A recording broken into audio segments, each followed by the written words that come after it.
sometimes I reflect back on, like, how did I know Allah? Yeah. You know?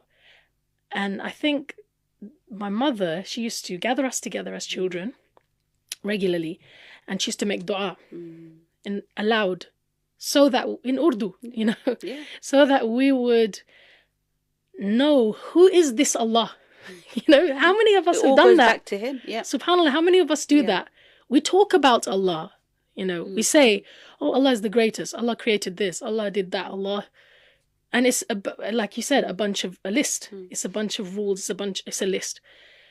But when you actually sit with your mother and she's crying and she's calling on Allah, she's saying, oh Allah, we are so sinful, Ya Allah. Please, Ya Allah, forgive us. Ya Allah, we try our best, but we still fall short, Ya Allah. Oh Allah, thank you for the blessings you've given us. And then she lists the blessings that you hadn't even thought of, right? And then she goes through each member of the family and she kind of talks to you about, oh Allah, you know, our father, he's out all day. He meets So you're difficult raising situations. the station. Yeah. All the things that he does, bless him, make his, give us barakah in our rizq. And she would go through each person and, mashallah. you know, you'd wait for your turn, you know, Mashallah. what's she going to say about me?